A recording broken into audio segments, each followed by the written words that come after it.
Hello दोस्तों, ये कहानी शुरू होने से पहले अगर आपने हमारे चैनल को सब्सक्राइब नहीं किया है तो जल्दी से सब्सक्राइब करके बेल आइकॉन दबा दीजिए क्योंकि हम आते हैं हर बार एक नई सुपर मज़ेदार कहानी के साथ। आज अनामिका की शादी है।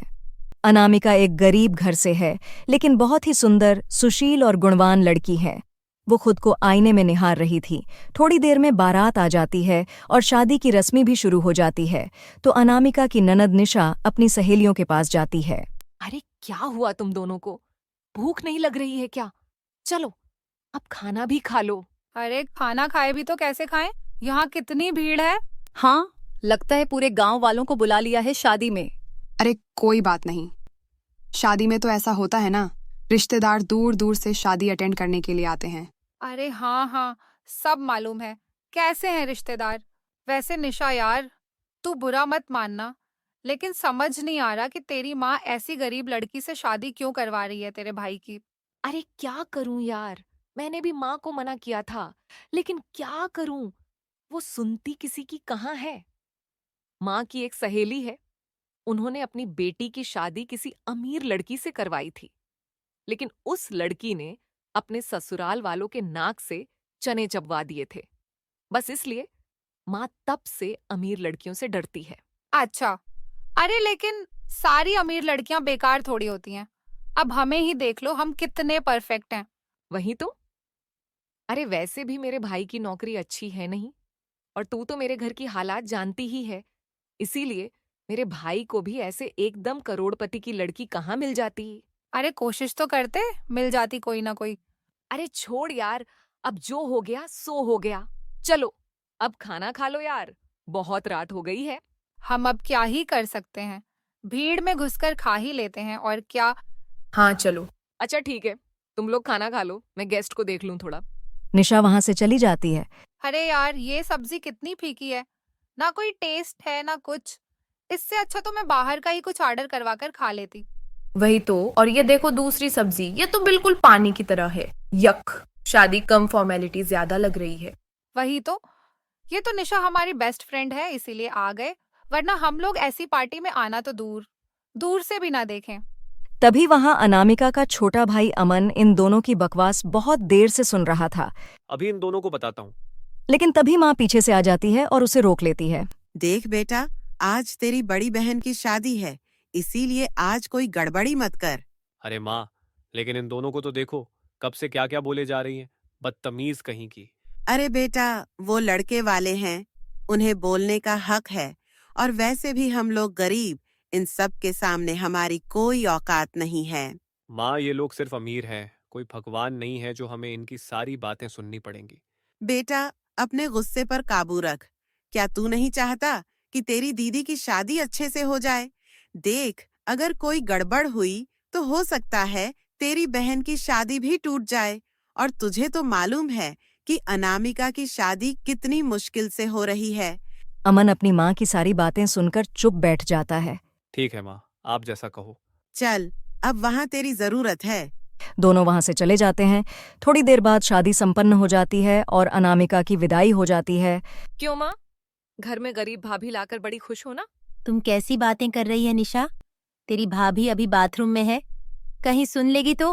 वाह वाह, गरीब भाभी को आए हुए एक दिन भी नहीं हुआ और अभी से आपको उनका खौफ हो रहा है। चुप, कभी कभी कुछ ज्यादा ही बोलती है तू। अरे बोलू क्यों ना माँ, शादी में मेरी दोनों दोस्तों के सामने इतनी बेइज्जती जो हो गई भाभी के परिवार की वजह से। अरे आखिर तेरी भाभी के घर वालों ने ऐसा क्या किया था जो तेरी बेइज्जती हो गई? क्या माँ, आप तो ऐसे कह रही हो जैसे आपको कुछ पता ही नहीं है। देखा नहीं आपने, ना कोई ढंग से अरेंजमेंट थी और ना ही ढंग का खाना था। अरे लेकिन तुझे पता है कि उनके घर की कंडीशन कैसी है? अरे इसीलिए तो मैंने आपको उससे शादी करवाने के लिए मना किया था। चुप हो जा निशा, अब इस बात पर ज्यादा बहस नहीं होगी, समझी? अरे मैं तो आपके और भाई के लिए अच्छा ही सोच रही थी।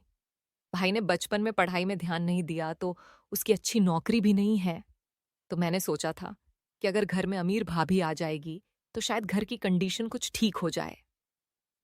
अरे तू हमारी फिक्र मत कर, तेरी तो अच्छी जॉब है ना, तू खुश रह बस। और वैसे भी 2 महीने बाद तेरी शादी है और तू पराई हो जाएगी। तू अब ससुराल वालों पर ध्यान दे।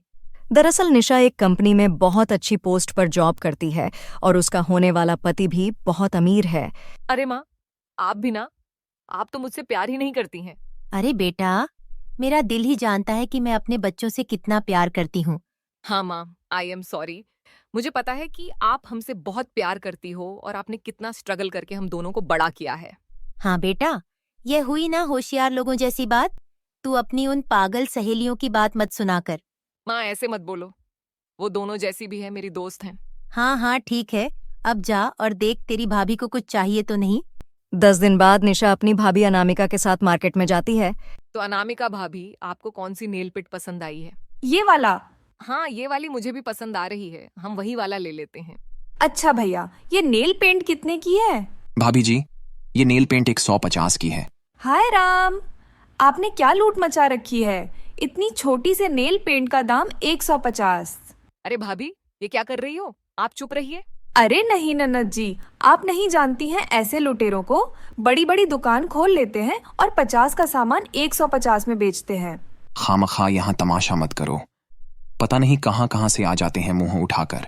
अरे एक तो कस्टमर को लूट रहे हो और ऊपर से रौब दिखा रहे हो। निशा गुस्से में अपनी भाभी को दूसरी तरफ ले जाती है। भाभी शांत हो जाइए, क्या कर रही हैं आप? ननद जी, देखिए तो ये अपने ग्राहक से कैसे बात कर रहा है। अरे भाभी, बड़ी बड़ी शॉप्स में हर सामान महंगा ही मिलता है। अरे नहीं ननद जी, यही सामान आप छोटे दुकान में जाएंगे ना तो आपको 50 में मिल जाएगा। हम सच कहते हैं। भाभी, अब बस बहुत हुआ, आप बाहर जाइए और मेरा वेट करिए, मैं अभी आती हूँ। ठीक है ननद जी। अनामिका शॉप से बाहर चली जाती है और निशा दुकानदार को समझाती है। आई एम सॉरी, उनके बिहेवियर के लिए। आप एक काम करो, ये नेल पेंट एक नहीं बल्कि 5 पैक कर दो, मैं कलर बता देती हूँ। अच्छा, कोई बात नहीं मैडम, ऐसे कस्टमर को तो हम रोज हैंडल करते हैं। जी एक्चुअली वो मेरी सगी भाभी नहीं है, मुझे नहीं पता था वो ऐसा कुछ करेंगी। तभी तो मैं कहूँ कि आप कहाँ और वो कहाँ। मैडम, ये लीजिए आपकी 5 nail paints. Thank you so much, ये रहे आपके पैसे। मैडम जी, हमारे दुकान में फिर से जरूर आइएगा। या श्योर। इसके बाद निशा अपनी भाभी को लेकर सीधे घर चली जाती है। निशा पूरे रास्ते कुछ नहीं बोलती। अरे ननद जी, क्या हुआ? आप पूरे रास्ते हमसे बोली भी नहीं। कोई गलती हो गई क्या हमसे? अरे गलती नहीं, बहुत बड़ी गलती हो गई आपसे। आज तो आपने उस कॉस्मेटिक की दुकान में सबके सामने मेरा मजाक बनवा दिया। लेकिन हमने कुछ गलत नहीं बोला था ननद जी। अरे बकवास बंद करिए, आपसे तो बात करना ही गुनाह है। अगर आपके पास पैसे नहीं थे तो आप मुझे पहले बताती ना। तभी शोर सुनकर अनामिका की सासू माँ और उसका पति भी वहां आ जाता है। अरे क्या हुआ निशा, क्यों इतना चिल्ला रही है? ऐसा क्या हो गया जो तू अपनी भाभी को डांट रही है? सबकी पूछने पर निशा दुकान वाली सारी बात उन दोनों को बता देती है। सच में बहुत बेइज्जती करवा दी इन्होंने आज। अरे तो क्या हो गया? तू अपनी भाभी को यह सब बातें अच्छे से समझा भी तो सकती है, गुस्सा क्यों करती है इतना? सासू माँ, हम तो बस सच बोल रहे थे। अरे अनामिका, लेकिन तुम्हें भी समझना होगा कि इतने बड़े बड़े शॉप में चीजों के प्राइस इतने ही होते हैं। जी, हमसे गलती हो गई, हमें माफ कर दीजिए ननद जी। हम इतनी बड़ी शॉप में कभी शॉपिंग के लिए नहीं जाते हैं, तो हमको मालूम नहीं था। ठीक है। निशा अपने कमरे में जाती है। माँ जी, आप हमसे गुस्सा तो नहीं है ना? नहीं नहीं बहू, तू इतना मत सोच। अनामिका, इतना मत सोचो। 2 महीने बीत जाते हैं और निशा की शादी का दिन आ जाता है। निशा दुल्हन बनी अपने कमरे में बैठी थी, जहां उसकी सहेलियां भी थीं। उसकी शादी काफी रॉयल तरीके से हो रही थी। यार, शादी की अरेंजमेंट तो जबरदस्त है। हाँ यार, अरे तुम्हें तो पता ही है मेरा होने वाला हस्बैंड कितना अमीर है।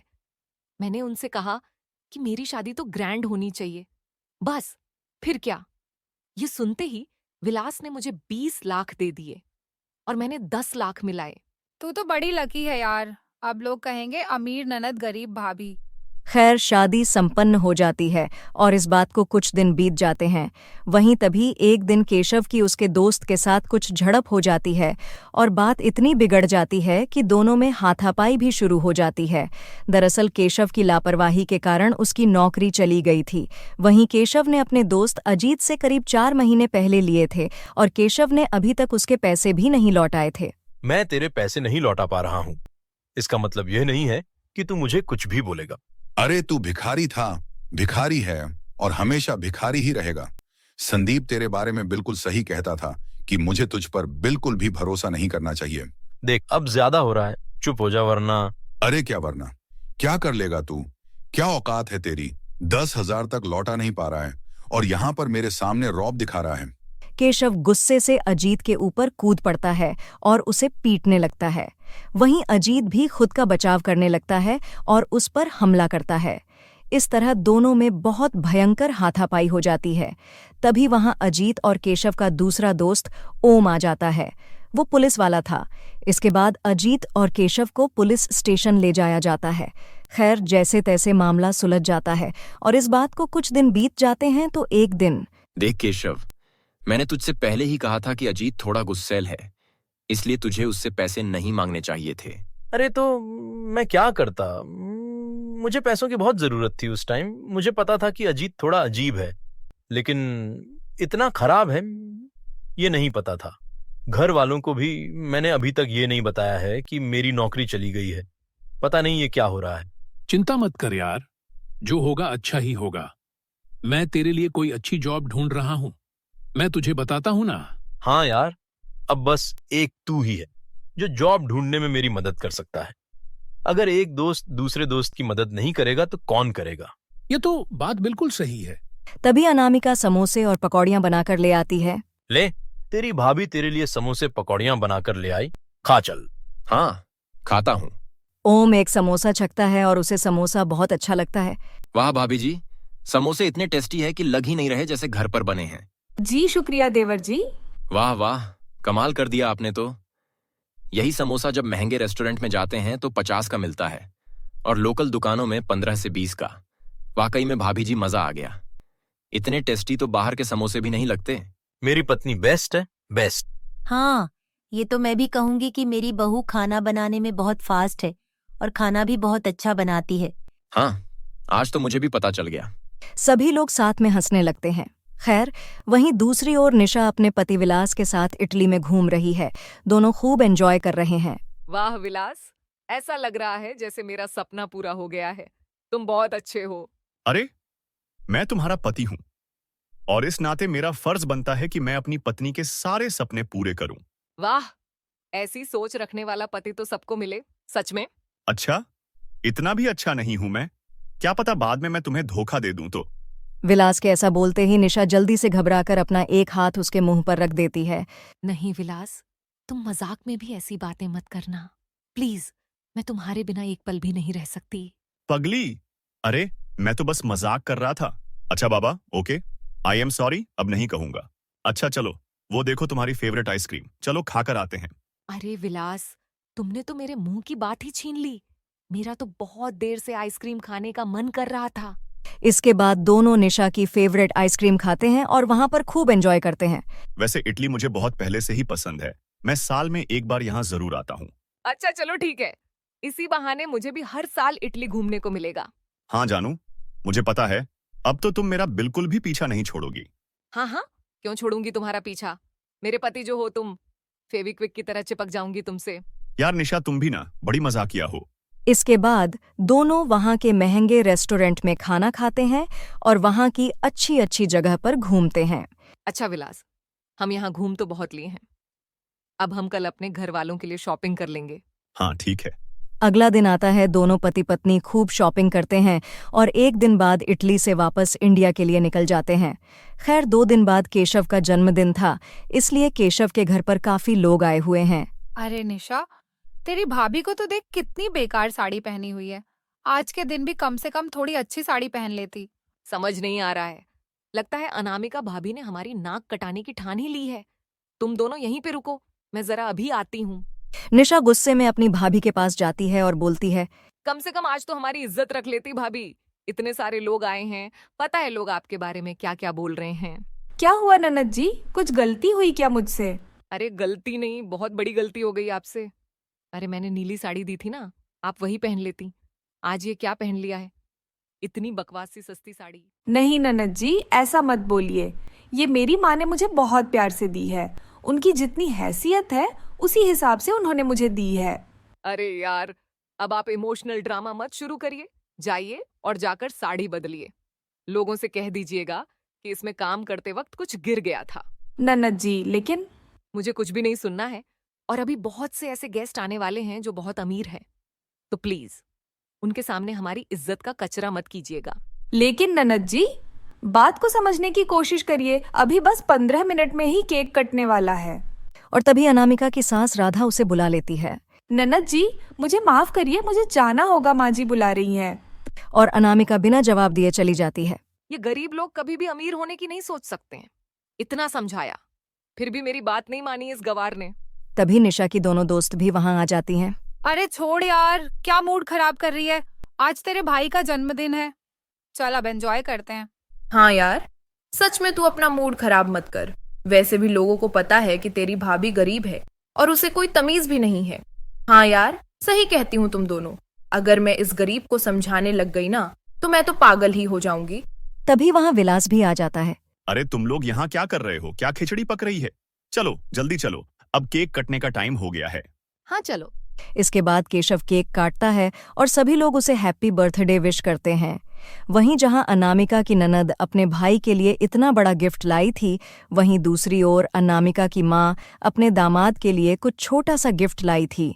वो देख निशा, तुम्हारी अनामिका भाभी की माँ ने कितना बड़ा गिफ्ट दिया है तुम्हारे भाई को। सच में, इससे अच्छा तो यह औरत गिफ्ट ही नहीं लाती तो ठीक रहता। वही तो, सच में मुझे तुझ पर बहुत तरस आ रहा है निशा। अब तेरी भाभी ने तो तेरी बेइज्जती करवाने में कोई कसर नहीं छोड़ी। खैर, अब तुम लोग भी ज्यादा मत बोलो, बस तुम लोग देखती जाओ कि मैं कैसे इसका जीना मुश्किल करती हूँ। बर्थडे प्रोग्राम खत्म होता है और सभी लोग अपने घर चले जाते हैं, लेकिन निशा अपने पति के साथ वहीं रहती है। खैर, केशव अपने गिफ्ट ओपन करके देख रहा था। अरे यह वाला गिफ्ट किसने दिया मुझे? ना नाम लिखा है ना कुछ। अब पता कैसे लगेगा कि ये किसने दिया है? जरा इसे खोल कर देखूं कि इसमें है क्या। तभी केशव उस गिफ्ट को खोलता है और वह देखता है कि इसमें एक छोटी सी पर्ची है और उस पर्ची में किसी लड़की ने उसे अपना नंबर दिया हुआ है। ये किसका नंबर है और ये है कौन? जरा घर वालों से जाकर पूछता हूँ। केशव जाकर सभी से पूछता है, लेकिन सभी लोग उस नंबर को पहचानने से मना कर देते हैं। इस पर कॉल लगाओ भैया। घर के सभी लोग उस नंबर को लेकर परेशान थे। वहीं निशा के कहने पर केशव उस नंबर पर कॉल लगाता है। हेलो, कौन बोल रहा है? हेलो। लेकिन दूसरी तरफ से कोई बोलता नहीं है। अरे क्या हुआ भैया, किसका नंबर है? अरे कॉल तो रिसीव कर ली है। लेकिन उधर से जवाब ही नहीं आ रहा है। और तभी कॉल भी कट जाता है। मैं समझ गई, मुझे पता है, जरूर ये किसी लड़की का काम है। हो सकता है ये लड़की आपसे बात करना चाहती हूँ भैया। क्या? अरे लेकिन मैं तो किसी ऐसी लड़की को जानता तक भी नहीं। एक बार मुझे मिल जाए तो मैं उसे अच्छे से सबक सिखाऊं। वही तो, बेवजह क्यों किसी दूसरे की शादीशुदा जिंदगी बर्बाद कर रही है। चिंता मत करो भैया, आप ये नंबर मुझे दे दो, मैं पता लगाने की कोशिश करती हूँ कि आखिर यह कौन है। बस जो भी हो, ये लड़की का पता जल्दी चल जाए। तू चिंता मत कर बहू, यह लड़की जैसा चाहती है ना, वैसा मैं बिल्कुल भी नहीं होने दूंगी। जी सासू माँ, मैं भी अपने परिवार को बिखरते हुए बिल्कुल नहीं देख सकती। अनामिका परेशान हो गई थी। खैर, वो रात ऐसे ही बीत जाती है और अगली सुबह आती है। वहीं निशा किचन में जाती है जहां पर अनामिका किचन का काम कर रही थी। भाभी 2 मिनट जरा इधर आइए। ननद जी, अभी आती हूँ। और अनामिका निशा के कमरे में चली जाती है। जी ननद जी, बोलिए। ये लीजिए भाभी, ये आपके लिए नेकलेस और ये आपके लिए बैंगल। ये बैंगल क्या होता है? अरे भाभी जी, बैंगल मतलब चूड़ियां। ये चूड़ियां तो मैं इधर ही लोकल मार्केट से लेकर आई हूँ, लेकिन ये जो नेकलेस है ना, ये मैं इटली से लाई हूँ। काफी महंगा नेकलेस है। आपने तो कभी ऐसा नेकलेस खरीदा भी नहीं होगा, खरीदना तो दूर कभी देखा भी नहीं होगा। अनामिका को अपनी ननद की बात सुनकर बहुत बुरा लगता है। ननद जी, हमने ऐसा नेकलेस कभी नहीं देखा है। अच्छा ये देखिए, वहाँ की सबसे फेमस चॉकलेट। आपने तो कभी ऐसी फैंसी चॉकलेट देखी भी नहीं होगी। ये लीजिए, मेरी तरफ से आपके लिए, आप भी अपनी जिंदगी के मजे लीजिए। जी ननद जी, शुक्रिया। क्या हुआ भाभी जी, आपको मेरी बात का बुरा लग गया क्या? अगर मेरी बात का बुरा लगा हो तो आई एम सॉरी। नहीं ननद जी, हमें किसी बात का बुरा नहीं लगता। तो आपने ये क्यों नहीं पूछा कि इस नेकलेस का दाम कितना है? जी बताइए ना, कितना दाम है इस नेकलेस का ननद जी? ये नेकलेस 30,000 का है। मैंने सोचा कि मेरी भाभी हमेशा नकली नेकलेस पहनती है, क्यों ना मैं आज आपको असली नेकलेस दे दूं, ताकि आप भी सबको कह सके कि ये मेरी अमीर ननद ने मुझे दिया है। जी ननद जी, आपका बहुत बहुत शुक्रिया। अरे कोई बात नहीं अनामिका भाभी, इतना तो बनता ही है। अब आपकी ऐसी औकात कहाँ कि आप इतने महंगे नेकलेस को खरीद सके। अच्छा ठीक है भाभी जी, आप जाइए और प्लीज मेरे लिए कड़क चाय बनाकर ले आइए। और हाँ, प्लीज जरा उसमें दूध ज्यादा डाल देना। कल जो आपने चाय बनाई थी ना, उसमें दूध बहुत कम था। ठीक है। बेचारे मेरे पतिविलास ने भी वैसी गंदी चाय पी। और आई होप कि आप मेरी मम्मी को ये सब नहीं बताएंगे। नहीं ननद जी, मैं ये सब बातें क्यों बताऊंगी भला उन्हें। जाइए अब। अनामिका बेचारी दुखी होकर किचन में वापस चली जाती है। इस औरत की तो ऐसी बेइज्जती करनी चाहिए, तब यह ठीक रहेगी। खैर, शाम हो जाती है। वहीं केशव की माँ को पता चल जाता है कि केशव की नौकरी जा चुकी है। वह बहुत हैरान थी कि केशव ने इस बारे में घर में कुछ बताया क्यों नहीं था। अरे बेटा, बता तो देता, हम कोई गैर है क्या? बस माँ, बताता तो तब जब कुछ अच्छी बात होती। फिर इतने टाइम से तू खर्च कैसे चला रहा है? अरे माँ, आप चिंता मत करो, मैं जैसे भी चला रहा हूँ, बस चला रहा हूँ ना, आप सब चिंता मत करो। अरे लेकिन ऐसा कब तक चलता रहेगा केशव जी? अरे मैंने कहा ना, तुम दोनों चिंता मत करो, मैं देखता हूँ कुछ। सुनिए, ऐसा करते हैं, हम लोग समोसे और चाय की दुकान खोल लेते हैं। तभी वहां निशा और विलास भी आ जाते हैं। निशा ने अनामिका की बात सुन ली थी, इसीलिए उसे यह बात सुनकर बहुत गुस्सा आता है। अरे भाभी, पागल हो गई हो क्या? अरे अगर आप गरीब हो तो क्या आइडिया भी सबको गरीब वाले ही दोगी? सड़क पर समोसा और चाय बेचकर हम सबकी बेइज्जती करवागी क्या? सच में आप गरीब तो हो ही, लेकिन आपकी सोच भी बहुत गरीब है। लेकिन ननद जी, इसमें आखिर बुराई क्या है? हम सब 2 पैसे कमा लेंगे तो गुजारा थोड़ा ठीक से हो जाएगा। अरे समोसा बेचकर आप करोड़पति बन जाएंगे क्या? ऐसा करो भैया, आप मेरे पति से कुछ पैसे उधार ले लीजिए। नहीं नहीं। हाँ भैया, और कुछ अच्छा बिजनेस कर लीजिए, और जब आपके पास पैसे आने लगेंगे तो आप मेरे पति को पैसे वापस लौटा दीजिएगा। हाँ केशव, और क्या निशा सही कह रही है। माफ कीजिए जीजा जी, मैं आपसे उधार नहीं ले सकता। हाँ दामाद जी, और निशा आज कुछ ज्यादा ही बोल दिया तूने। तू क्या समझती है, हम गरीब हैं तो हमारी कोई इज्जत नहीं है? ऐसे बात करते अपनी भाभी से? ये भाभी है इसी लायक। Shut up. मम्मी, तुझसे हर महीने कुछ पैसे ले लेती है तो इसका मतलब यह नहीं है कि तू हम सबको अपना नौकर समझेगी और कुछ भी बोलती जाएगी। हम खुद का कोई छोटा मोटा बिजनेस कर लेंगे, समझी? तुझे बीच में बोलने की कोई जरूरत नहीं। अरे केशव जी, आप नाराज मत होइए, निशा थोड़ा ज्यादा बोलती है, बस मन साफ है इसका। नहीं, अब बहुत हुआ। हम सबको साबित करके दिखाएंगे कि एक छोटे से बिजनेस से भी कैसे आगे बढ़ा जा सकता है। हाँ, डांट लो और डांटो मुझे, मैं तो पराई हो गई हूं ना। अब मेरी बात कौन सुनेगा भला इस घर में? ये सब इस अनामिका भाभी की वजह से हो रहा है।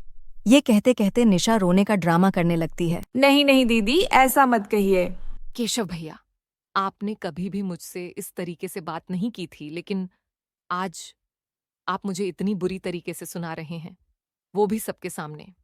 ठीक है, मेरा इस घर में कोई हक नहीं है ना, तो मैं जा रही हूँ, और हाँ, कभी लौट कर नहीं आऊंगी। अरे बेटा, ऐसा क्यों कहती है? तेरे भाई का ये मतलब नहीं था। तू उसे भी तो समझ, और भी बहुत परेशान है। देखना, उसकी नौकरी भी चली गई है अभी। माँ, आप भैया की ज्यादा साइड मत लो। देखा नहीं आपने क्या क्या बोल रहे हैं ये मुझे? बेटा गुस्सा मत कर, तेरा भाई तुझसे बहुत प्यार करता है, और फिर तू भी अनामिका को गलत ही बोल रही है। अब आप भी शुरू हो जाओ। कुछ प्यार नहीं करते भैया, जा रही हूँ मैं ये घर छोड़कर। नहीं ननद जी, ऐसे मत जाइए, मुझे माफ कर दीजिए। मुझे तो तुम्हारी शक्ल भी देखने का मन नहीं कर रहा है, इसलिए तुम नाटक मत करो, मेरे सामने से हटो। अब निशा सामान लेकर अपने पति के साथ वहां से निकल जाती है। थोड़ी देर में दोनों घर पहुंच जाते हैं। अरे निशा, रिलैक्स। अरे रिलैक्स कैसे करूं? देखा नहीं पूरे घर वालों के सामने मेरी कैसी बेइज्जती हो गई है। अरे कोई बात नहीं, तुम्हारे घर वाले ही तो हैं, और वैसे भी भाई बहनों के बीच लड़ाई झगड़े तो होते ही रहते हैं। तुम इस बात को इतना सीरियसली मत लो, देख लेना कुछ दिनों में सब कुछ ठीक हो जाएगा। विलास निशा से बात करते वक्त बार बार अपने फोन की स्क्रीन पर देख रहा था। उसका बात से ज्यादा ध्यान फोन पर था। अरे क्या हुआ, बार बार फोन की स्क्रीन पर क्यों देख रहे हो तुम? क्या बात है, किसकी कॉल आने वाली है?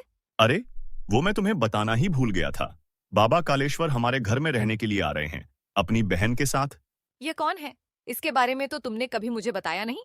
अरे वह बहुत ही शक्तिशाली बाबा है। एक समय में हमारा बिजनेस बिल्कुल ठप हो गया था, तो इन्हीं बाबा ने हमारी मदद की थी। अच्छा, यह तो मुझे पता था कि तुम काफी धार्मिक हो, लेकिन यह नहीं पता था कि तुम बाबा वगैरह को भी मानते हो। हाँ, मैं इन सब बातों पर यकीन करता हूँ। मुझे लगा कि तुम मुझे ओल्ड फैशन समझोगी, इसलिए मैंने तुम्हें बताया नहीं। अरे ऐसी कोई बात नहीं है, लेकिन तुम इस बात का ध्यान रखना कि वो बाबा एक अच्छा इंसान हो। आजकल फ्रॉड भी निकल जाते हैं। नहीं नहीं, तुम विश्वास नहीं करोगी, वो काफी चमत्कारी बाबा है। जब हमारा बिजनेस बिल्कुल भी नहीं चल रहा था, तब उन्होंने हमें एक उपाय बताया था, और उस उपाय को करने के बाद वाकई में हमारा बिजनेस दौड़ पड़ा था। अच्छा, तो कब आ रहे हैं बाबा? बाबा बोल रहे थे कि वह 2 घंटे बाद पहुंच जाएंगे। वो बहुत दूर रहते हैं, वह पूरा 1 दिन का सफर करके यहाँ आ रहे हैं। वह बोल रहे थे कि अभी उनको रहने का कोई ठिकाना चाहिए, तो फिर मैंने भी कह दिया कि आ जाइए मेरे घर। चलो सही है, और क्या। वैसे भी हमारे घर में ठहरने की जगह की कमी थोड़ी है, पीछे गेस्ट हाउस है, उसमें रह लेंगे दोनों। और क्या। हाँ ठीक है, अब वो तुम्हारे खास बाबा है तो मैं भी क्या ही कर सकती हूँ। लेकिन ये बताओ कि उनकी बहन की उम्र कितनी है? तुमसे बस 1 या 2 साल ही बड़ी होगी। ओ अच्छा, इतनी कम उम्र की बहन। अरे अब तुम मुझ पर शक मत करने लगना। तुम्हें तो पता ही है ना कि मैं दिल और जान से तुम्हारा ही हूं। मरूंगा तो तुम्हारे लिए, और जीऊंगा तो तुम्हारे लिए ही। अरे बस हो गया फिल्मी डायलॉग। अरे बाबा, इतना गुस्से में भी काफी सुंदर दिखती हो वैसे। हट पागल। खैर वहीं दूसरी ओर केशव और अनामिका दोनों मिलकर समोसे और चाय की दुकान खोलने का डिसीजन ले लेते हैं। अनामिका अपने जेवर पति को दे देती है। केशव जी ये लीजिए, मेरे जो भी गहने हैं इनको आप बेच दीजिए, उन पैसों से हमारी छोटी सी दुकान खुल जाएगी। मुझे माफ करना अनामिका, मुझे तुम्हारे गहने लेते हुए बहुत बुरा लग रहा है, लेकिन देखना जब हमारी दुकान खूब चल पड़ेगी ना, तो मैं तुम्हें इससे भी ज्यादा गहने दिलवा दूंगा और तुम्हें रानी बनाकर रखूंगा। नहीं केशव जी, मुझे रानी बनने का कोई शौक नहीं है। मैं तो बस एक अच्छी पत्नी और बहू बनूं, यही मेरी चाह है। वहीं दूसरी ओर अनामिका की सास ज्यादा कुछ नहीं बोल रही थी, लेकिन उसे अपनी बेटी के लिए बुरा लग रहा था। बाबा अपनी बहन माही के साथ घर में पहुंच जाते हैं। विलास और निशा उन दोनों को उनका कमरा दिखा देते हैं, तो दोनों अब वहां शिफ्ट हो जाते हैं। तो बाबा जी, ये बताइए कि आपको यहाँ पर आकर कैसा लग रहा है? अरे विलास, यह भी कोई पूछने वाली बात है? जगह तो बेहद सुंदर है, और यह शहर तो है ही सुंदर। हाँ, मुझे भी यहाँ पर आकर बहुत अच्छा लग रहा है। चलो, ये तो बहुत ही अच्छी बात है। अच्छा बेटा, ये बताओ कि तुम्हारा बिजनेस ठीक ठाक तो चल रहा है ना? अरे बाबा, बस आपकी कृपा है। आपकी कृपा से तो मेरा बिजनेस सिर्फ चल ही नहीं रहा, बल्कि समझ लीजिए दौड़ और उड़ रहा है। चलो, ये तो बहुत ही अच्छी बात है। मैं तो चाहूंगा कि तुम्हारा बिजनेस और आगे बढ़े और पूरी दुनिया में तुम्हारा बिजनेस फैल जाए। हाँ बाबा जी, बस भगवान ने चाहा तो यह भी हो जाएगा। बाबा अपने बैग से एक माला निकालकर विलास को देते हैं। यह माला ले जाओ, इसे 24 घंटे अपने गले में पहने रखना है। जी बाबा जी। अच्छा चलिए, अब आप दोनों आराम कर लीजिए, मैं चलता हूँ। इसके बाद विलास निशा के पास जाता है। अरे तुम्हारे हाथ में यह क्या है?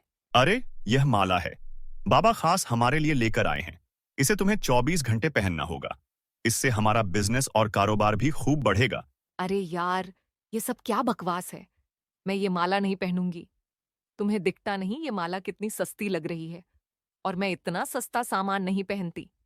इसमें कुछ खास तो है नहीं, बस ये गंदे से मोती लगे हुए हैं।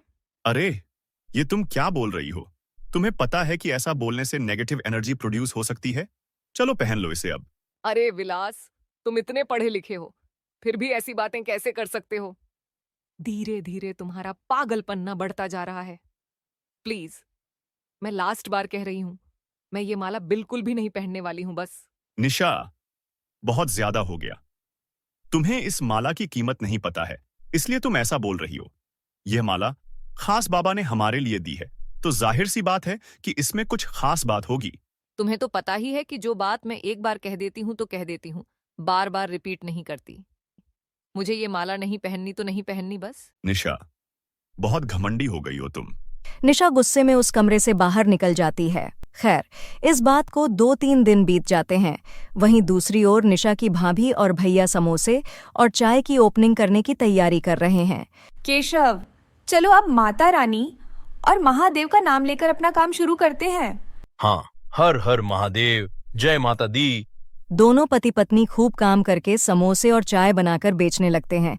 आते जाते कुछ लोग भी उनकी दुकान पर समोसे और चाय पीने आते हैं।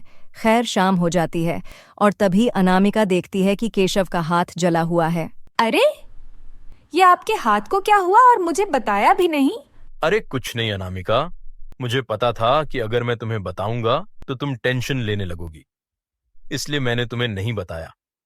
अरे वो दिन में कस्टमर को चाय देते वक्त हाथ में चाय गिर गई थी। हे भगवान, अब मैं क्या करूं? देखो तो कितना हाथ जल गया है। आपको ये सब करने की आदत नहीं है ना, इसीलिए ऐसा हो रहा है। अब आप चुपचाप बैठिए, मैं सब बना लूंगी, आप बस परोस देना। अरे नहीं अनामिका, पागल हो गई हो क्या? ये कोई घर का काम थोड़ी है, ये तो बाहर का काम है। इतने सारे लोग आते हैं, तुम बीमार पड़ जाओगी। मुझे भी करने दो। नहीं केशव जी, आपको मेरी कसम है, बस चुपचाप यहाँ पर बैठे रहिए, मैं सब बना दूंगी, देखना आप। अरे अनामिका, ये क्या कर रही हो? कसम ऐसे नहीं दी जाती। नहीं, मुझे कुछ नहीं सुनना, आप चुपचाप बैठे रहो। और हाँ, बगल के मेडिकल स्टोर से दवाई लेकर आप पहले अपने हाथ पर लगा लीजिएगा। हाँ मैं जाता हूँ। लो, कस्टमर भी आ गए। वहां पर नेहा, सौम्या और निशा आए हुए थे, जो थोड़ी सी दूर खड़े थे और उन दोनों को देख रहे थे। वहीं नेहा दूर से इन सब चीजों का वीडियो बना लेती है। अरे तू क्या वीडियो बना रही है मेरी गरीब भाभी का? अरे कुछ नहीं, देखो तो दोनों में कितना प्यार है यार। प्यार माए फुट, और जो हम सबकी इज्जत की धजिया यहाँ उड़ रही है उसका क्या? देखा नहीं, मेरी माँ बेचारी शर्म के मारे आई तक नहीं यहाँ पर। अरे कोई बात नहीं यार, मेहनत से तो कमा रहे हैं, घर में बैठे तो नहीं है ना। क्या बात है नेहा, आजकल तू इसकी भाभी की बड़ी साइड ले रही है। वही तो, पता नहीं क्या हो गया इसे। अरे ये सब छोड़, जिस काम के लिए हम लोग यहाँ आए हैं पहले वो काम तो निपटा लें। ओफो, तुम लोग भी ना रहने दो प्लीज। चुप कर नेहा। चल निशा, तेरे भैया भी चले गए, अब मौका अच्छा है। केशव के निकलते ही तीनों लड़कियां दुकान पर अनामिका के पास पहुंच जाती हैं। हेलो मेरी प्यारी गरीब भाभी। लेकिन उस समय अनामिका नीचे झुककर डब्बा निकाल रही थी, जैसे वो उठती उसे देखकर खुश हो जाती है। लेकिन अनामिका नहीं जानती थी कि वह किस नीयत से आई थी। हेलो भाभी जी, आपकी अमीर ननद आपको बुला रही है। माफ करिएगा, हम जरा अपने काम में व्यस्त हो गए थे तो सुना नहीं। आइए बैठिए ना, मैं समोसा और चाय लाती हूँ आपके लिए। पहले बताओ कि आपके ठेले में सबसे महंगा वाला समोसा कौन सा है? उफ, निशा गलत कर रही है। नन्नत जी, हमारे पास तो सबसे महंगा समोसा सिर्फ 10 रुपए का ही है और उससे कम वाला 6 रुपए का। अनामिका की बात सुनकर निशा सौम्या को देखकर जोर जोर से हंसने लग जाती है। क्या यार, मुझे लगा था सबसे महंगा समोसा कम से कम 50 का तो होगा ही। क्या यह भिकमंगो वाला ठेला लगा रखा है? हाँ हाँ सही कह रही है। चल सौम्या, यहाँ से चलते हैं। मुझे नहीं खाना इन सस्ते वाले समोसा। पता नहीं किस तेल में बनाया होगा और कैसे हाथों से बनाया होगा। उफ, सो अनहाइजीनिक।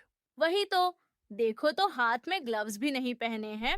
सौम्या जी, हमारे पास ग्लव्स खरीदने के पैसे नहीं थे, बस इसलिए। लेकिन आप तीनों चिंता मत करिए, हम बीच बीच में हाथ धोते रहते हैं। अगर ग्लव्स खरीदने के पैसे नहीं थे तो ये ठेला क्यों खोल रखा है? इसे भी बंद कर दो। आप हमें चाहे जो भी बोल लीजिए ननद जी, लेकिन इस दुकान को बंद करने की बात मत करिए प्लीज। देखा दोस्तों, कैसे मेरे सामने मुझे अकड़ दिखाती है यह। अब तो ये मुझे बोलने के लिए भी मना कर रही है। मैं तुम्हारी ननद हूँ, इसलिए मेरा हक बनता है मैं तुम्हें कुछ भी बोलूं। और वैसे भी तुम्हारी क्या औकात है मेरे सामने? वही तो, जरा इनका हुलिया देखो। इससे अच्छा तो इस जमीन पर बैठकर ही समोसे बेच लेती। वह आप पर ज्यादा सूट करता भाभी जी। देखिए सौम्या जी, मुझे पता है कि आप हमारी ननद के कान भरती हैं, तो प्लीज आप हमें भाभी तो मत ही कहिए। खामोश हो जाइए भाभी। मेरी सहेली को ऐसा बोलने की हिम्मत कैसी हुई आपकी? लेकिन ननद जी, आप यह भी तो देखिए कि आपकी सहेली किस तरीके से हमसे बात कर रही है। हम आपकी भाभी हैं। बहुत हो गया आपका, शट अप। वही सौम्या मगरमच्छ के आंसू बहाने लगती है। हमें माफ कर दीजिएगा सौम्या जी, आप रोइए मत प्लीज। अरे चुप रहो, बेवजह रुला दिया मेरी सहेली को। चल सौम्या, नेहा चल। तीनों वहां से चली जाती है। क्या निशा, तू तो अपनी भाभी को सबक सिखाने गई थी, उल्टा उसने ही तुझे आज करारा जवाब दे दिया। हाँ, समोसे और चाय की दुकान लगाकर सोच रही है कि करोड़पति बन गई है। बहुत घमंड आ गया है भाभी में, यह तो मैं अभी देख रही हूँ। खैर, इस बात को कुछ दिन बीत जाते हैं। तभी एक दिन केशव दौड़कर अनामिका के पास अपना मोबाइल लेकर आता है। अनामिका, यह देखो, हम दोनों की ये वीडियो वायरल हो गई है। लोगों ने हमारी वीडियो पर बहुत अच्छे अच्छे कमेंट किए हैं।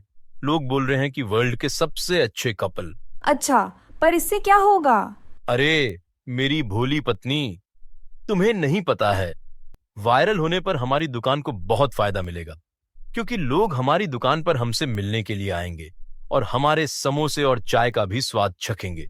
वाह, ये तो बहुत ही अच्छी बात है। इसके बाद जैसे केशव ने कहा था, बिल्कुल वैसे ही होता है। लोग इन दोनों से मिलने के लिए उसके ठेले पर आते हैं और वहाँ समोसे और चाय लेते हैं, जिससे इनकी दुकान बहुत चल पड़ती है। इसके अलावा इन दोनों को अब कुछ शोज में भी बुलाए जाने लगा। मुझे तो यकीन ही नहीं हो रहा है अनामिका कि हम इतना आगे पहुंच गए हैं। ये सब तुम्हारी मेहनत का ही फल है। नहीं जी, यह सिर्फ मेरी मेहनत का नहीं, आपकी मेहनत का भी फल है। अगर आप ना होते तो शायद हम यहाँ तक कभी ना पहुँच पाते। वहीं दूसरी ओर यह सब देखकर निशा को बहुत गुस्सा आ रहा था और ऊपर से उसका पति का व्यवहार भी आजकल बिल्कुल बदल गया था। आजकल तो सोशल मीडिया में मेरे भैया और भाभी छाए हुए हैं, लेकिन ये रहेगी तो फिर भी गवार ही। छोड़ो, जूस पीती हूँ अब। तभी निशा पास में रखे हुए ऑरेंज जूस के गिलास को उठाने लगती है। तभी विलास दौड़कर आता है। अरे नहीं निशा, मैं तुम्हें बताना ही भूल गया था कि हमें 5 दिन तक ऑरेंज जूस नहीं पीना है। अब तुम्हारा यह कौन सा नाटक है विलास? देखो, बाबा ने कहा है कि 5 दिन तक हमें संतरे का जूस नहीं पीना है। इससे हमें सुख और समृद्धि मिलेगी। क्या? देखो, अगर तुम ये सब नाटक बंद नहीं करोगे ना, तो मैं तुम्हें छोड़कर चली जाऊंगी। तुम भी अपनी जुबान बहुत चलाती हो। इतनी जरा सी बात में कोई इतनी बड़ी बात कहता है क्या? कभी कभी अपने पति की बात भी मान लिया करो। अच्छा, अगर पति बेवकूफी वाली बात करें तो क्या तब भी उनकी बात माननी चाहिए? तुम आजकल बहुत बदल गए हो। मैं जा रही हूँ, अपने मायके आऊंगी अब महीने बाद, समझे? हाँ हाँ, जाओ जाओ, जहां जाना है जाओ। निशा गुस्से में अपने मायके आ जाती है और जैसे ही 3-4 दिन बीत जाते हैं, तभी उसे एक सुबह अपने पति विलास का कॉल आता है। वहीं निशा अपने पति की बात सुनकर बिल्कुल हैरान रह जाती है। विलास, तुम पागल हो गए हो क्या? ये कैसी बातें कर रहे हो? इतनी छोटी सी बात के लिए कोई इतना बड़ा डिसीजन लेता है क्या? तुम रुको, मैं अभी वहां आ रही हूँ। ननद जी, क्या हुआ? क्या कहा विलास जी ने? निशा किसी को कुछ भी बताए बिना वहां से जल्दी से निकल जाती है और अपने ससुराल पहुंचती है। तुम कॉल पे क्या बोल रहे थे कि तुम दूसरी शादी करने वाले हो, वो भी उस बाबा की बहन से? हाँ, मैं उससे शादी करने वाला हूँ। तो तुम अपने होश में हो या नहीं विलास? बाबा ने मुझसे कहा है कि अगर मैं उनकी बहन माही से शादी कर लेता हूँ तो आने वाली समस्या टल जाएगी। उन्होंने कहा है कि अगर मैंने ऐसा नहीं किया तो 3 साल बाद हमारा सब कुछ बर्बाद हो जाएगा। अरे ये तुम कैसी बातें कर रहे हो? एक बाबा के कहने पर तुम इतना बड़ा कदम उठा रहे हो। भविष्य किसी ने नहीं देखा है, तो आखिर उस बाबा ने कैसे देख लिया? मुझे तो पहले से इस बाबा पर शक था, लेकिन मैंने सोचा नहीं था कि बाबा इस हद तक गिर जाएगा। निशा, मैंने तुमको पहले भी कई बार समझाया है कि बाबा के खिलाफ कुछ भी नहीं सुन सकता हूँ। तुम्हें पता है ना कि आज हमारे पास जो कुछ भी है उनकी वजह से ही है। अरे बहुत हो गई तुम्हारी ये बकवास। तुम पागल हो गए हो। सीधे सीधे ये क्यों नहीं कहते तुम्हें उनकी बहन बहुत पसंद आ गई है? ठीक है निशा, तुम्हें जो समझना है समझ लो, लेकिन मैंने डिसीजन ले लिया है। मैं अपने घर बार को बचाने के लिए कुछ भी कर सकता हूँ। विलास का ऐसा रवैया देखकर निशा को बहुत गुस्सा आ रहा था, साथ ही वह रोने लगती है। देखो विलास, अगर मुझसे कोई गलती हो गई है तो मुझे माफ कर दो, लेकिन प्लीज हमारे इतने अच्छे रिश्ते को मत तोड़ो, वह भी एक बाबा के कहने पर। नहीं निशा, अगर मैंने ऐसा नहीं किया ना तो बहुत बुरा हो सकता है, जिसकी तुम कल्पना भी नहीं कर सकती। नहीं विलास, मेरी बात को समझो। और निशा अपने पति को बार बार समझाने लगती है, लेकिन विलास था कि अपनी पत्नी की एक भी नहीं सुन रहा था। इससे निशा बहुत ही दुखी हो जाती है। वहीं थोड़ी देर बाद निशा फोन करके अपने मायके वालों को भी सारी बात बता देती है। हे भगवान, पता नहीं मेरी बेटी के साथ क्या हो रहा है। इतनी अच्छी खासी जिंदगी चल रही थी उसकी, पता नहीं किसकी नजर लग गई। माँ, चिंता मत करिए, सब ठीक हो जाएगा। हम उस बाबा के बारे में पता लगाएंगे कि आखिर वो है कौन और वो ऐसा क्यों कर रहा है। हाँ बेटा, कुछ कर। आप बिल्कुल भी टेंशन मत लीजिए, हम सब उस बाबा की पोल खोल कर रहेंगे। हम उसके खिलाफ सबूत ढूंढ के रहेंगे। हम अपनी ननद की जिंदगी को बर्बाद होने नहीं देंगे। अनामिका और केशव उस बाबा के बारे में पता लगाने में जुट जाते हैं। इसी बीच एक दिन निशा की दोस्त नेहा केशव और अनामिका की दुकान पर आती है। वहीं केशव वहां नेहा को देखकर बहुत गुस्सा होता है और मुंह घुमा लेता है। मुझे पता है केशव कि तुम मुझसे गुस्सा हो, लेकिन मैं निशा को अब नहीं भड़का रही हूँ। क्योंकि मुझे पता चल चुका है कि तुम्हारी पत्नी बहुत अच्छी है और इनकी जैसी पत्नी तुम्हें कहीं नहीं मिल सकती। शुक्रिया नेहा जी। और केशव जी, आप मुंह मत फेरो, नेहा से बात कीजिए ना। मैं तुम दोनों को कुछ बताना चाहती हूँ, लेकिन तुम दोनों गुस्सा मत होना प्लीज। मैंने जो उस दिन किया उसके लिए मैं बहुत शर्मिंदा हूँ। अरे बताइए ना, क्या हुआ? हाँ बोलो। वो केशव, तुम्हें याद है ना, तुम्हारे बर्थडे के दिन तुम्हें एक गिफ्ट बॉक्स मिला था जिसमें एक पर्ची थी। वह पर्ची मैंने ही तुम्हें भिजवाई थी। दरअसल मैं तुमसे बहुत प्यार करती थी और मैं चाहती थी कि तुम मुझसे बात करो। क्या? लेकिन बाद में मुझे रियलाइज हुआ कि मैं तो अनामिका की जगह कभी नहीं ले पाऊंगी, और ये वीडियो भी मैंने ही वायरल की थी। प्लीज मुझे माफ कर देना। क्या? वो तुमने? हाँ, आई एम सॉरी। मुझे पता है कि तुम दोनों मुझे कभी माफ नहीं करोगे। नहीं नहीं नेहा जी, आपको अपनी गलती का एहसास हो गया, ये बहुत अच्छी बात है। Thank you so much Anamika, तुम बहुत अच्छी हो और एक अंडरस्टैंडिंग वुमन भी हो। अच्छा नेहा, अब ये बताओ कि समोसा खा लोगी ना? हाँ हाँ जरूर। तो इस बात को कुछ दिन बीत जाते हैं। वहीं अनामिका और केशव उस बाबा के खिलाफ सबूत जुटाने में लगे हुए हैं और निशा भी मायके में रह रही थी। वह बहुत दुखी रहती है। इसी कारण उसकी माँ राधा काफी परेशान हो गई थी। बेटा, उस बाबा के खिलाफ तो कुछ सबूत ही नहीं मिल रहे हैं, अब क्या होगा? हाँ माँ, पता नहीं क्या होगा मेरी शादीशुदा जिंदगी का। चिंता मत करिए ननद जी, कुछ दिनों में वह सलाखों के पीछे होगा। आप चुप रहिए। आप सिर्फ बात ही कर सकती हैं, लेकिन कुछ कर नहीं सकती हैं। निशा के इस व्यवहार से अनामिका दुखी हो जाती है। निशा, कम से कम इस टाइम तो अपनी भाभी पर इतना गुस्सा मत करो। जाने दीजिए। और निशा गुस्से में चुपचाप अपने कमरे में चली जाती है। अरे बेटा, अभी उसकी जिंदगी में कुछ भी सही नहीं चल रहा है, इसीलिए बेचारी बहुत टेंशन में है। तू उसे मत डांट। ठीक है। खैर तभी वहाँ नेहा आ जाती है। मुझे पता है कि आप लोग बहुत परेशानी में हो, मैं आप सबकी मदद करना चाहती हूँ। वो कैसे? आजकल सोशल मीडिया का जमाना है और सभी लोग उस पर अपनी आईडी बनाते हैं। मैं उस बाबा से किसी दूसरी लड़की का नाम लेकर बात करूंगी, तो हो सकता है कि बातों ही बातों में वह कुछ उगल दे। ठीक है नेहा जी। हाँ, और अगर आईडी नहीं भी मिलती है तो उसके नंबर पर कॉल कर सकती हो। प्लान के मुताबिक नेहा बाबा को सोशल मीडिया की चैटिंग ऐप पर खोजती है और उसे वहां पर बाबा भी दिख जाते हैं। वह भी किसी और नाम से, वहीं नेहा भी मायरा नाम से उस बाबा से चैटिंग करना शुरू कर देती है। मुर्गा जाल में फंस गया है, बस कुछ हाथ लग जाए। अभी तो चैटिंग शुरू हुई है सिर्फ। नेहा उस बाबा से कुछ दिन तक चैटिंग करती है और आखिर एक हफ्ते बाद बाबा उसे पर्सनल मीटिंग के लिए कहता है। Good, that is great. यही तो चाहिए था मुझे। अब इससे मिलकर ही इसका पर्दाफाश होगा। अगले दिन नेहा बाबा से मिलने के लिए किसी पार्क में जाती है। बाबा भी वहां आता है, लेकिन फैंसी मॉडर्न कपड़े पहने हुए। तभी वह नेहा से फ्लर्ट करना शुरू कर देता है। हाँ, वो क्या है ना कि मेरी शादी पहले हो चुकी है, लेकिन मेरा उससे तलाक हो गया था। अब मेरी उम्र थोड़ी ज्यादा हो गई है, लेकिन मेरा दिल तो अभी भी जवान है। जी वो तो दिख ही रहा है। वैसे मैं आपसे कुछ कहना चाह रही थी। हाँ हाँ, बोलो ना। वो क्या है ना कि मैं शादी के लिए रेडी हूँ, लेकिन मेरे मम्मी पापा चाहते हैं जिससे मेरी शादी हो, उनके पास खूब सारा पैसा हो। अरे ये तुमने क्या बात कह दी। चिंता मत करो, मेरे पास बहुत सारा पैसा है। मेरा मतलब अभी है नहीं, लेकिन आने वाला है। ओह अच्छा, कहाँ से आने वाला है? अच्छा ये सब छोड़ो, मेरी सुंदर परी के लिए देखो मैं क्या लाया हूँ। ओह अच्छा, इतनी सुंदर अंगूठी, नाइस। वाओ, ये तो बहुत महंगी लगती है।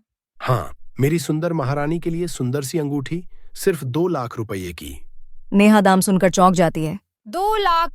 ओह माय गॉड, कहाँ से चुरा कर लाए हो तुम? अरे सुंदर परी, ये क्या बोल रही हो तुम? तभी गुस्से में नेहा खड़ी हो जाती है। क्या हुआ? जरा अपने पीछे तो देखो। और पीछे मुड़ने पर बाबा देखता है कि वहां पर विलास, निशा और उसके मायके वाले बैठे हुए हैं, वो भी इंस्पेक्टर के साथ। दरअसल वे सभी पहले से ही पार्क के कोने कोने में छिपकर बैठे हुए थे। तुम्हारा भांडा फूट चुका है मिस्टर रवि। यही असली नाम है ना तुम्हारा? रवि, हाँ, लेकिन आपको ये सब कैसे पता चला? हमारे पास तुम्हारे सीक्रेट चैट्स की सारी स्क्रीनशॉट है, जो तुम्हें सलाखों के भीतर करवाने के लिए काफी है। नहीं, मैंने कोई क्राइम नहीं किया है। रवि, हमें तुम्हारी चैट से पता चल चुका है कि तुमने किशोर नगर के कितने लोगों का पैसा खाया है। हमने पूछता की तो यह बात बिल्कुल सच निकली। यकीन नहीं होता बाबा जी, आप ऐसे होंगे। यह कोई बाबा नहीं है, हमारी तरह साधारण इंसान है। बस बाबा का भेष बनाकर लोगों को ठगता है ये। हाँ, इसे छोड़िएगा मत इंस्पेक्टर। तभी ढोंगी बाबा यानी रवि बचकर भागने की कोशिश करता है, लेकिन तुरंत ही इंस्पेक्टर रवि को पकड़ लेता है। कहाँ चला तू ढोंगी? चल अब जल्दी से पूरा सच बता दे, वरना। हाँ, मैं विलास की जमीन हड़पना चाहता था, बस इसीलिए मैं इसके पीछे पड़ गया। मैंने सोचा कि मेरी बहन की इससे शादी हो जाएगी तो इसकी सारी जायदाद, धन दौलत सब मेरी बहन को मिल जाएगा और हम दोनों पूरी जिंदगी बैठकर खाएंगे। और यह भी बता कि तुम लोग विलास को मारने की प्लानिंग भी कर रहे थे। हाँ, मेरी बहन किसी और से प्यार करती है, इसलिए हमारा प्लान था कि कुछ समय बाद विलास को मार देंगे। तुम लोग इतने घटिया निकलोगे, मैंने ऐसा सपने में भी नहीं सोचा था। तुम जैसे लोगों की वजह से सच्चे लोगों की छवि खराब होती है। शर्म आनी चाहिए तुम दोनों को। और हाँ विलास जी, इन दोनों भाई बहन के पास कोई शक्ति या विद्या नहीं है। इन दोनों ने बस छोटा मोटा काला जादू सीख रखा है, जिसके कारण आपको लगता था कि उनकी बातें सच हो रही हैं। हम और रही बात आपके बिजनेस की, तो हो सकता है कि वो एक तुक्का हो या फिर संजोग, जिसे आपने इसका चमत्कार समझ लिया। ठीक है, अब मैं इसको लेकर जाता हूँ। इसके बाद इंस्पेक्टर रवि को लेकर वहां से निकल जाते हैं। वहीं थोड़ी देर बाद माही को भी गिरफ्तार कर लिया जाता है। निशा, मुझे माफ कर दो, मुझसे बहुत बड़ी गलती हो गई। लेकिन तुम्हें तो पता ही है ना, इस बाबा ने मेरा एकदम ब्रेन वॉश कर दिया था। मुझे कहाँ पता था कि बाबा ऐसा निकलेगा। विलास, इस सब में तुम्हारी कोई गलती नहीं है, इसीलिए तो हम लोगों ने उसके खिलाफ सबूत जोड़े ताकि तुम्हारे सामने सच्चाई आ सके। हाँ, सही किया तुमने, मुझे माफ कर दो।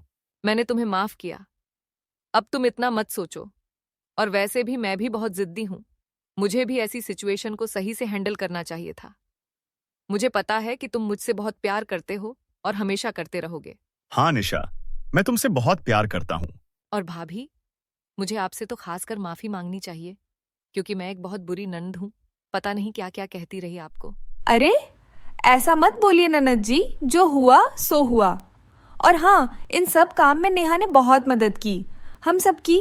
यह तो मेरा फर्ज था अनामिका। चलो, माता रानी की कृपा से सब अच्छा हो गया। और इसके साथ सभी लोग खुशी खुशी रहने लगते हैं। ननद भाभी का रिश्ता भी बहुत अच्छा हो गया था। आपने हमारे चैनल को सब्सक्राइब नहीं किया है तो जल्दी से सब्सक्राइब कर लीजिए। इस वीडियो को लाइक, शेयर, कमेंट करना ना भूलें। फिर मिलेंगे अगले एपिसोड के साथ।